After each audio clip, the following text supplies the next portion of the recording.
our time learning how to create a persuasive campaign, our group has understand the importance of a mixed channel approach in order for the probability that messages will successfully result in change. Now, in terms of our primary audience, the student body, some questions we need to answer are: how does our audience get its information, along with who is a credible source for this group, and the ways we are able to reach our audience. With digital devices carrying so much power, we have identified that our target group uses social media platforms such as Instagram, Facebook, and Twitter to learn information. With algorithms built into these new social media platforms, these websites are able to track your information and know what information is most valuable to you. In terms of getting our message out there, social media platforms will very much help us in getting our message out there, because this is a very fast process in which all to most college students use. In today's society, our primary audience views celebrities and other influencers as a credible source of information. In terms of our specific campaign, we will be using current and former alumni to get our message across. These sources of information will be deemed credible as they will be able to relate to these issues and be able to give their valuable opinions.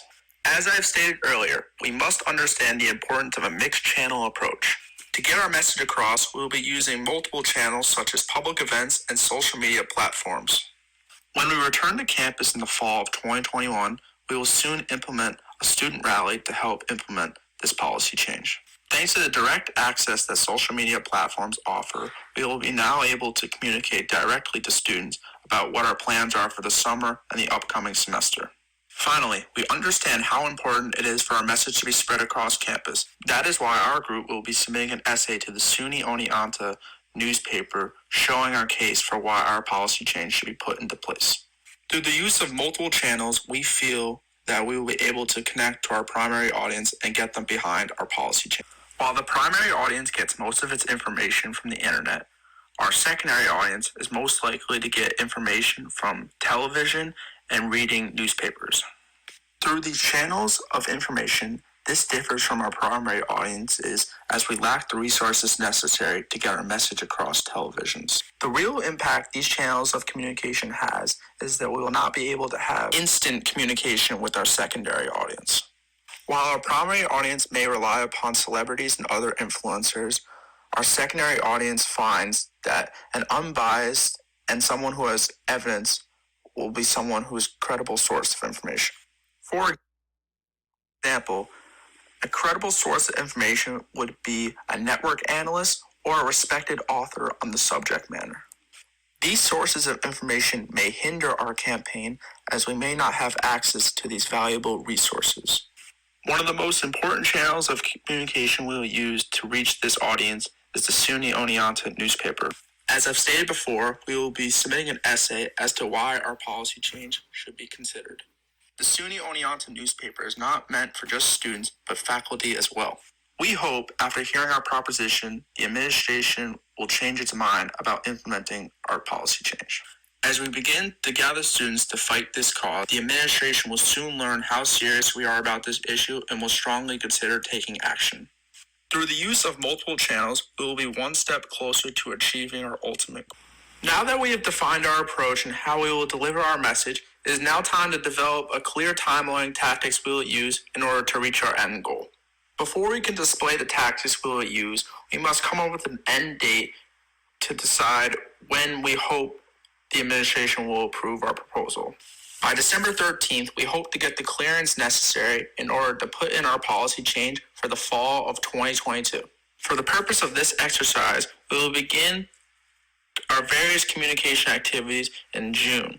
For the first few months of our campaign, we will be making social media profiles that help us engage with fellow SUNY Oneonta students, alumni, and faculty. This engagement with our audience will help us create awareness about our issue and why a policy change is needed on our campus. At the end of each month, we will track to see if our following has grown. This will help us indicate whether our strategies have been effective and whether this is a cause worth fighting for. By the time we return to campus in August, we would hope to gain significant traction from our primary audience that will help Let's persuade our secondary audience in fixing this policy change. In September, we hope to release our well-furnished essay on why this policy change is needed and how the effects will have great influence on our campus. The months of October and November, we will look to push our agenda as we will reach out to local news networks to promote our cause and see if we can gain traction on the issue. Finally, the month of December will roll around and we will have learned whether we've done enough to make a real policy change on campus. So to start off in June, on the first week of June, on a Monday, we will meet with SUNY Oneonta's social media people to let us share our ideas on their page since they have a big following. By doing this, we'll be able to get our word out a lot easier and also more people know about our page. In the end of June, we would like to meet with a nutritionist teacher in Oneonta to see if they could speak on our behalf. By doing this, we plan to, at the end of when everyone goes back to school, hopefully she could talk on our behalf and hopefully people will attend. The second week of June, we would like to find candidates to track their food intake.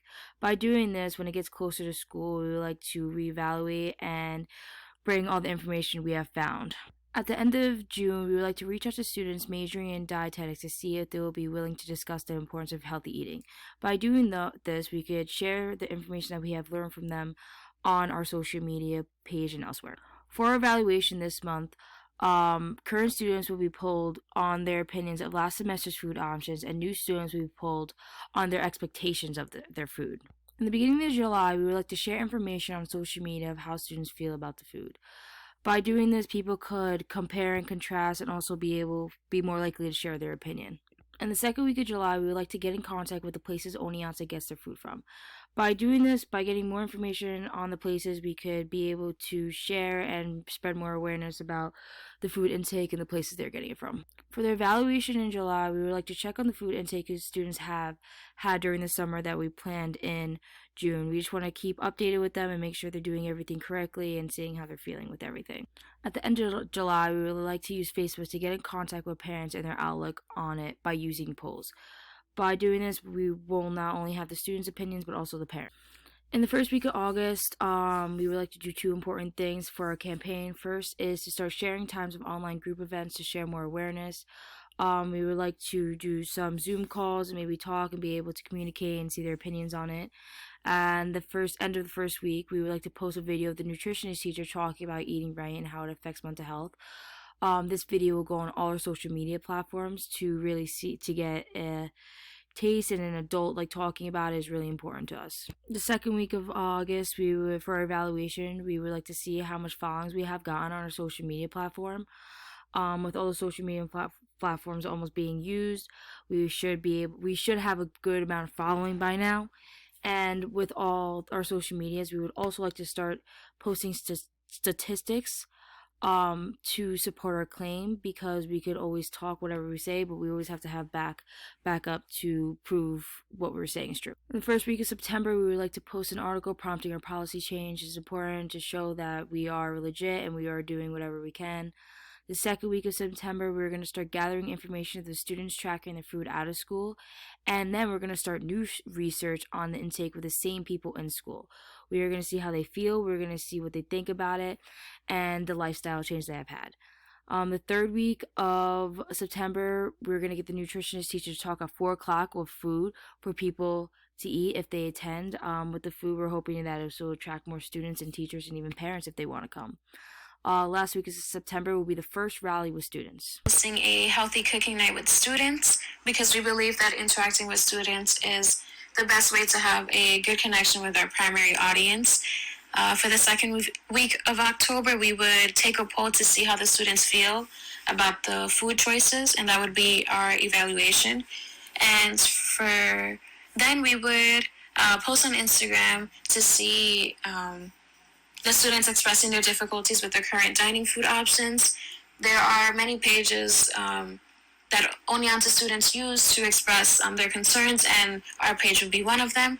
We would also contact administration to show them the results of the poll, and we would like to watch a nutrition documentary called Weight of the Nation that just talks about obesity and how it affects the nation. Because obesity is one of the main reasons that we want this policy change. And We also want to do another evaluation, just looking over the tracking of the food intake that the students did for us. For the month of November, we would like to do an evaluation, and we would like to survey students to see if they believe that our policy change will have a positive effect on them. Because again, since they are our primary audience, their opinion is extremely important to us. We will then like to post on Instagram how the dining halls could look with healthier food options, just to show what could be.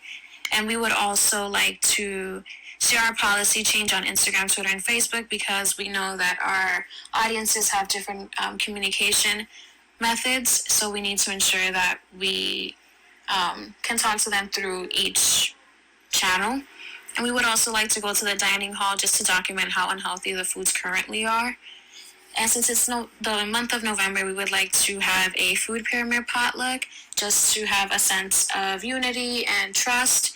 And we would also like to create TikToks because for the month of November, we're focusing mainly on our primary audience, and our primary audience uses TikTok heavily and gets a lot of information from TikTok.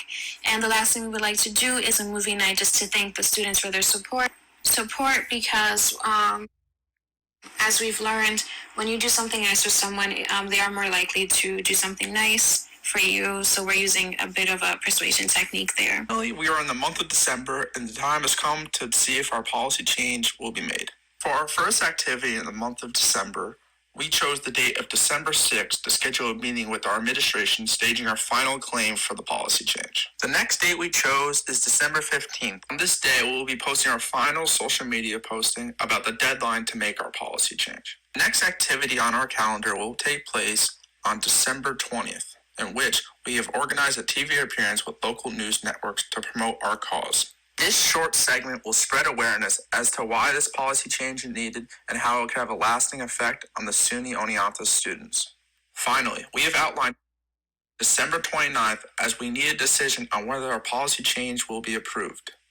We believe we have put in an immense amount of work over these past couple months to show why this policy change is needed on campus. With a strong support system from both audiences, we believe this policy change will be implemented, resulting in more students wanting to join the SUNY Oneonta community.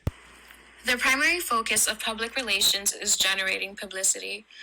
As I said before, some events that we created were focused around generating publicity, because we know that if we have enough students complain about something, administration will eventually have to do something. And in order for a communications campaign to be successful, those running the campaign need to understand their primary and secondary audiences, as well as their channels of communications. Since our target audiences communicate in a variety of ways, having multiple communication networks such as social media, emails, video conferencing, and face-to-face communication is critical for our campaign to succeed.